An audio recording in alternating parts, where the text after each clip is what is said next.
इसका यूज क्यों करते हैं? आप लोग को सबसे पहले बता दें कि जो माइक्रोसॉफ्ट एक्सेल है वो माइक्रोसॉफ्ट ऑफिस का एक पार्ट है जिसका यूज हम लोग कैलकुलेशन के लिए करते हैं, या किसी भी डाटा प्रोसेसिंग का काम करना है या डाटा की एंट्री करना है तो हम लोग एमएस एक्सेल का यूज करते हैं। डिफिनेशन में देखते हैं तो कह रहा है Microsoft Excel is a software. Microsoft Excel क्या है? एक सॉफ्टवेयर है। और कौन सा सॉफ्टवेयर है? Application software. जैसे कि आपको पता है कि सॉफ्टवेयर बहुत सारे टाइप्स के होते हैं, सिस्टम सॉफ्टवेयर होता है, एप्लीकेशन सॉफ्टवेयर होता है, यूटिलिटी सॉफ्टवेयर होता है। तो यहाँ पे कौन सा सॉफ्टवेयर है? एप्लीकेशन सॉफ्टवेयर है। Design for creating table to input and organise data. किसी भी डाटा को अगर आपको व्यवस्थित करना है तो आप एमएस एक्सेल का यूज करते हैं। Majorly use for making spreadsheets. Spreadsheet एक इलेक्ट्रॉनिक शीट होती है जिसमें आप चाहो तो रो की संख्या को घटा सकते हो, बढ़ा सकते हो, कॉलम की संख्या को घटा सकते हो और बढ़ा सकते हो। A spreadsheet consist of grid in the form of row and column which is easy to manage and can be used as a replacement for paper. It is a data processing application. आप Excel के बारे में कह सकते हैं कि यह एक डाटा प्रोसेसिंग एप्लीकेशन होता है। एमएस एक्सेल का यूज हम लोग करते हैं the large amount data can be easily be manage and save in tabular format using MS Excel. MS Excel का यूज करके हम बहुत बड़े डाटा को आसानी पूर्वक चाहे तो ऑर्गेनाइज कर सकते हैं। Calculation can be done based on the large amount of data enter into the cell of a spreadsheet within second. जैसे क्या होता था, पहले पेपर वर्क किया जाता था, कुछ गलत हो गया तो उसे हम मॉडिफाई नहीं कर पाते थे और दूसरा पेज यूज करते थे, तो ये सब सेव करता है एमएस एक्सेल। आगे देखते हैं हम लोग। तो कह रहा है एमएस एक्सेल में जो फाइलें बनती हैं उसका एक्सटेंशन नेम क्या होता है? तो जो एमएस एक्सेल है वहां पे जब फाइलें बनती हैं तो उसके बारे में देखा जाए तो जो फाइल एक्सटेंशन होता है एमएस एक्सेल का .xls एक्स होता है। यदि नए वर्जन की फाइलें हैं तो जैसे 2007 की हो, 10 की हो, 16 की हो या 2021 के वर्जन में कोई फाइल बनती है तो उसका जो एक्सटेंशन नेम होता है .xls एस होता है। सपोज दैट अगर पुराने वर्जन की फाइल है तो केवल होगा .xls x।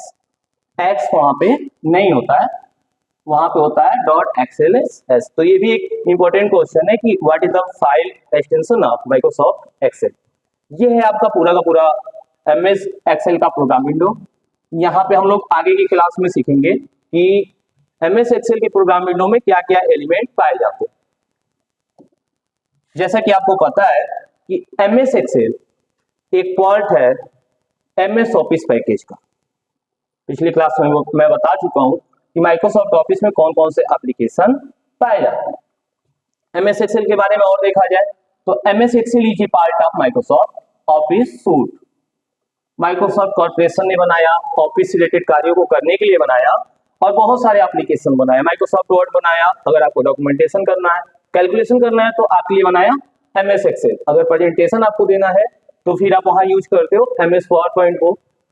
तो MS Excel is a part of Microsoft Office suite software. It is an electronic spreadsheet. Question आता है कौन सा ऐसा प्रोग्राम होता है जहां पे इलेक्ट्रॉनिक स्प्रेडशीट पाया जाता है, तो वो होता है आपका माइक्रोसॉफ्ट एक्सेल।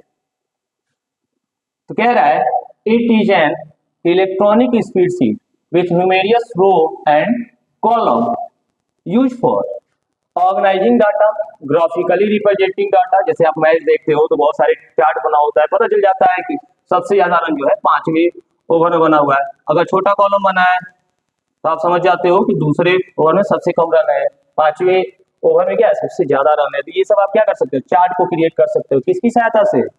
एमएस एक्सेल की सहायता से।